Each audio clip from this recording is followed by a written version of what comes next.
Marketing का एक गुरु मंत्र नोट कीजिए, और वो गुरु मंत्र हर व्यक्ति ने, चाहे वो नरेंद्र मोदी की ही क्यों ना हो, हर व्यक्ति ने उस मंत्र को अपने जीवन में उतारा है। उस गुरु मंत्र का नाम है, जो दिखता है वो बिकता है। हेलो, क्या बोला? क्या बोला? जो दिखता है वो बिकता है, लेकिन बिकता उसका है जो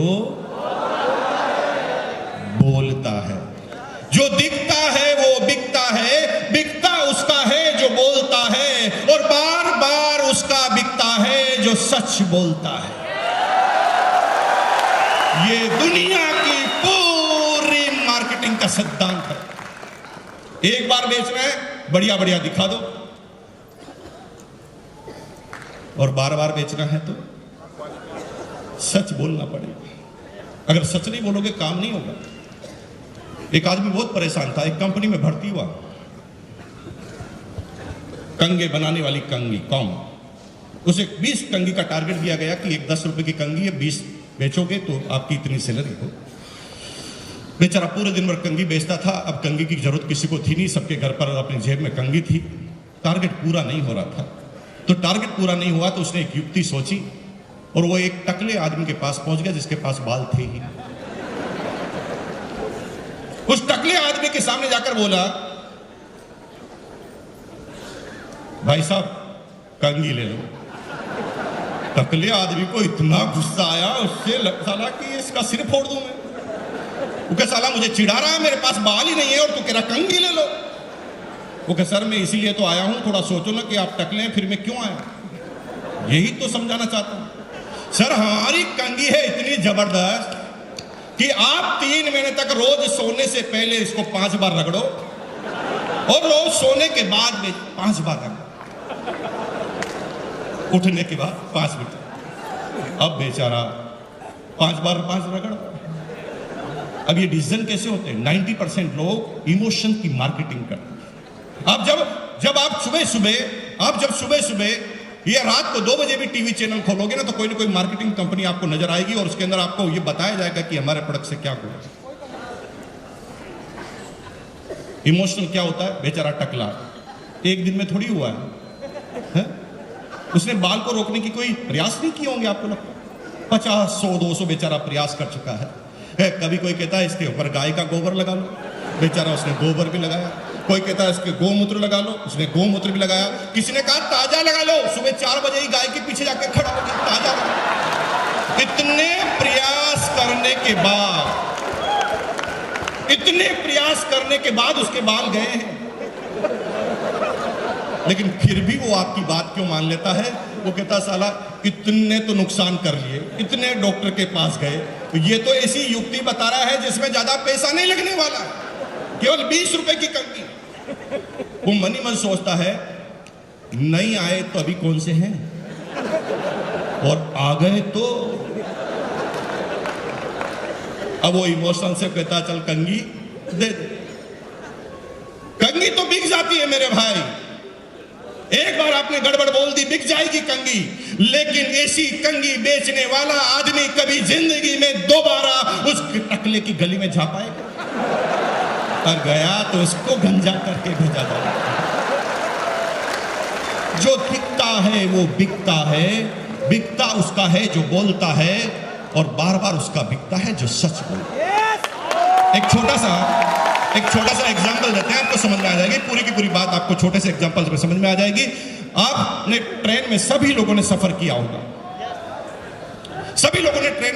होगा, एक छोटी सी घटना आप देखिए उस ट्रेन के अंदर जो होता है, आप उसको समझिए और आपको यह सिद्धांत पूरी तरह मार्केट में दिमाग में फिट हो जाए। ट्रेन की बोगी है, ट्रेन की बोगी में 10-20 आदमी को चाय पीने की इच्छा हो रही है, तलब हो रही है चाय पीने की, कोई चाय वाला आ जाए। तभी एक मायूस सा चाय वाला चाय की केटली अपने हाथ में लेकर उस बोगी के बाहर से गुजरता, बोलता कुछ नहीं, बोगी के बाहर से सिर्फ गुजरता। अब यहां पर जिसकी भी नजर चाय पीने की इच्छा जिसकी है, उसकी नजर चाय वाले पर पड़ी, तो उसने तुरंत उससे पूछा, चाय है क्या? इसका मतलब उसने कुछ भी नहीं बोला, फिर भी चाय क्यों बिक रही है? क्योंकि जो दिखता है वो बिकता है। तो पहला काम क्या करना? दिखाने का। लेकिन कंसेप्ट नंबर 2 में जब आप आएंगे तो आप क्या देखते हैं कि एक चाय वाला बोगी के अंदर घुसता है और वो बोलना चालू करता है, चाय चाय चाय चाय, दुनिया की जोरदार चाय, दुनिया की शानदार चाय, एक बार पियोगे 1000 बार पियोगे। याद रखोगे भाई साहब, चाय की है गारंटी। याद रखना आप कि अगर पसंद नहीं आई तो पैसा वापस दिया जाएगा। चाय चाय चाय। अब आप क्या देखते हैं कि जिसकी चाय पीने की इच्छा नहीं है वो भी गिरता है। जो दिखता है वो बिकता है, बिकता उसका है जो बोलता है। और जब तक आप दिखाओगे नहीं, काम होगा नहीं। और टकले वाली बात तो मैंने आपको तीसरी बता दी कि बार बार उसका बिकता है जो सच बोलता है। अब इसकी शुरुआत कैसे करनी? कुछ मत करो मेरे भाई। जब भी आप आरसीएम बिजनेस किसी को समझाने जाओ और पहली ट्रेनिंग उसे दो तो उसे सिंपल सी बात करो, भाई तुम बाद में आरसीएम करना, पड़ोसी की बात बाद में जाना, सीधा सा पहला काम कर, घर के प्रोडक्ट बदल। और तुझे कैलकुलेशन लगा कि तेरे घर में अगर 5000 के प्रोडक्ट हर महीने यूज आते हैं तो तू 10,000 के खरीद ले। और 10,000 के खरीद लेगा तो कितना नुकसान होगा तुझे? कितना नुकसान होगा? 1 रुपए का नहीं होगा। इस महीने जो यूज नहीं आ रहे वो अगले महीने यूज आ जाएंगे। हेलो, नुकसान तो कुछ हुआ नहीं। तू क्या कर, 10,000 का प्रोडक्ट एक साथ ले ले और एक अपने घर में जिस ड्राइंग रूम में आप घुसते हो उस दीवार को, सामने वाली दीवार पर जो भी सबसे पहली नजर पड़ती है उस दीवार पर तुम इन सारे प्रोडक्ट को सजा दो। सिर्फ सजाने से ये पूरे 3 सिद्धांत काम होंगे। जो दिखता है वो बिकता है, बिकता उसका है जो बोलता है, और बार बार उसका बिकता है जो सच बोलता है। अब क्या होगा?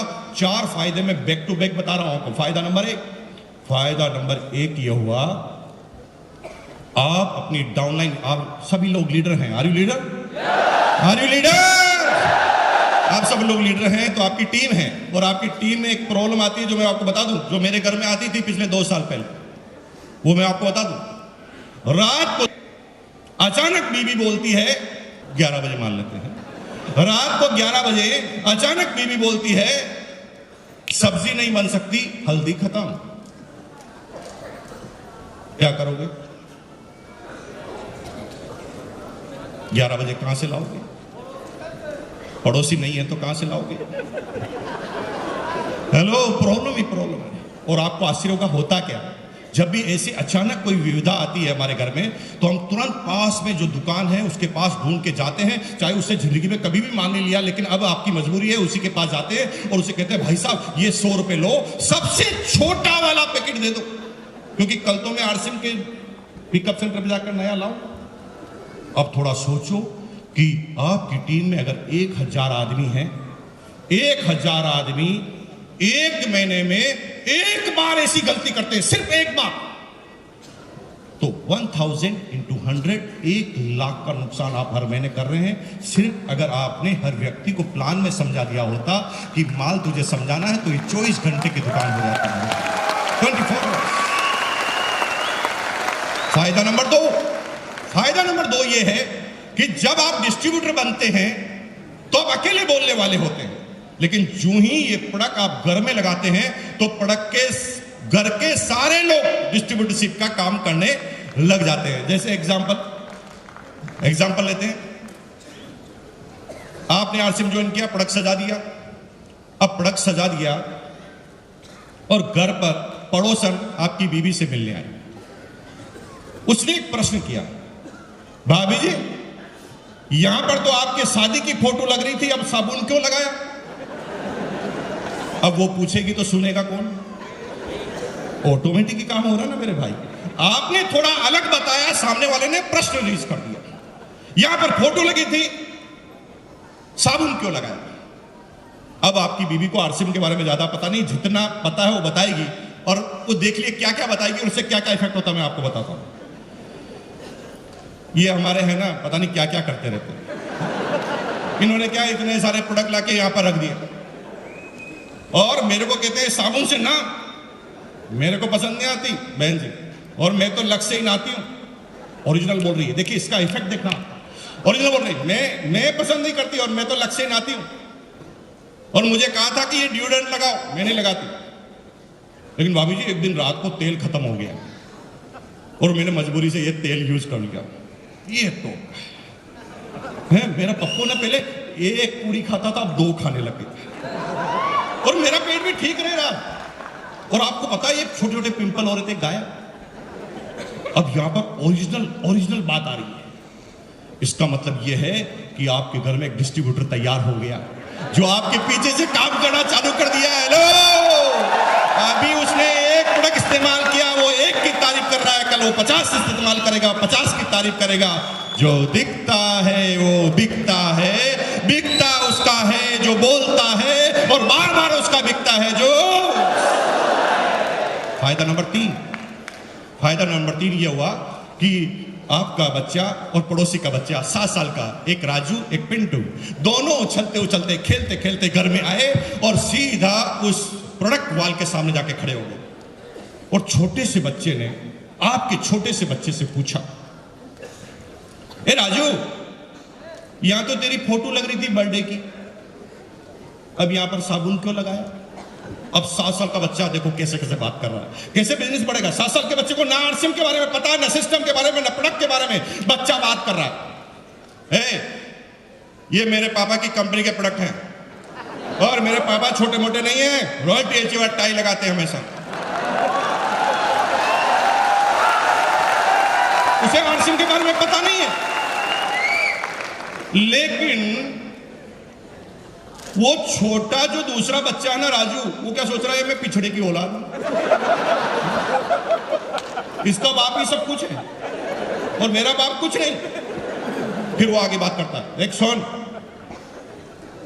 ये मेरे पापा के प्रोडक्ट है, मेरे पापा की कंपनी के प्रोडक्ट है और ये एरे गिरे को नहीं मिलते, मेरे पापा को मिलते हैं सिर्फ। और तुझे पता ना हर गेंद पे आजकल चौका और छक्का क्यों लगता है? न्यूट रिचार्ज किट्स, हाँ, इसकी वजह से। और मेरी मम्मी क्या कह रही है पता? मेरी मम्मी कह रही है कि इस बार नंबर 1 आने वाला हूं क्लास के अंदर। अब वो राजू बढ़ गया, वो साला यही सब कुछ करेगा, न्यूट रिचार्ज भी यही पिएगा। वो सीधा अपनी मम्मी के पास, आपको 2 साल से आरसीएम करते हुए देख रहा है, फिर भी वो आरसीएम नहीं कर रहा है। हेलो, लेकिन सबसे अच्छा पड़ोसी बनने का बार बार दिखावा जरूर कर रहा है। रोज आपके घर पे आएगा, रोज प्रोडक्ट के सामने आएगा, रोज प्रोडक्ट को उठाकर देखेगा, उसके कंटेंट पढ़ेगा, रेट पढ़ेगा, लेकिन रख देगा, लेगा नहीं। बोलो क्यों नहीं लेता बताओ? क्योंकि वो आपसे प्यार करता है। वो बोलता है आई लव यू बाबा, क्योंकि मैं तेरे से प्रोडक्ट लूंगा तो तू करोड़पति बन जाएगा, और तू करोड़पति बन जाएगा तो मेरा पड़ोसी कैसे रहेगा? मैं अपने पड़ोसी को खोना नहीं चाहता। I love you Baba. Hello,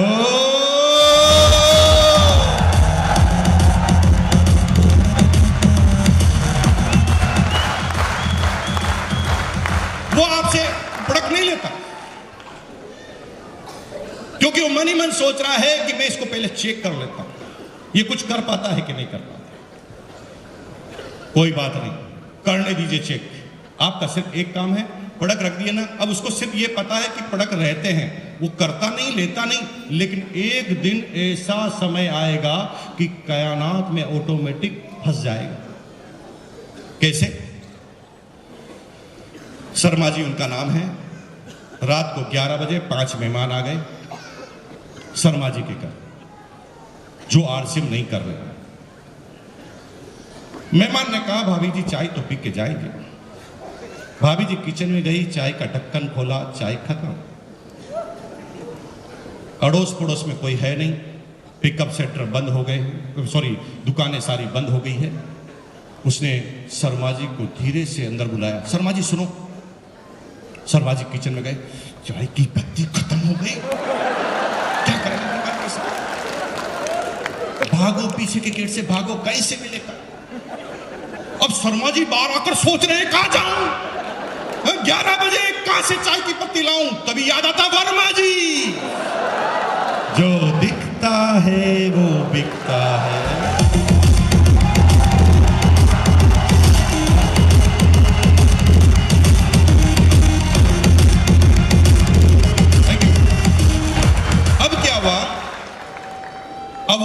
रात को 11 बजे वर्मा जी के पास आया। वर्मा जी, मैंने सोचा कि आज आपका प्रोडक्ट इस्तेमाल कर लिया जाए। रात को 11 बजे। वर्मा जी क्या पागल है? रात को 11 बजे प्यार उमड़ रहा है। देखो,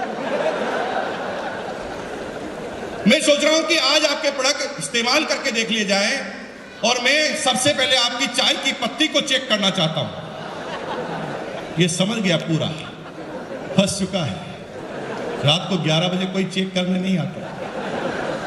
अब उसने चाय की पत्ती उठाई। शर्मा जी ने बोला, हाँ हाँ प्लीज आप ले सकते हैं, ये आपके लिए ही है। उसने फटाफट चाय की पत्ती उठाई और पीछे की तरफ रेट देखी और पूछा कि कितना दूं।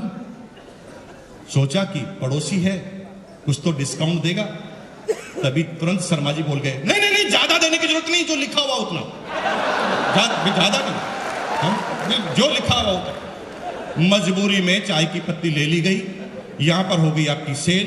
अब चक्कर क्या पड़ा देखिए, पांचों मेहमानों ने चाय पी और योग ऐसा बैठा कि पांचों मेहमानों ने चाय पीकर आधा घंटे में से 15 मिनट केवल चाय की तारीफ की। क्या बोला, भाभी जी क्या चाय।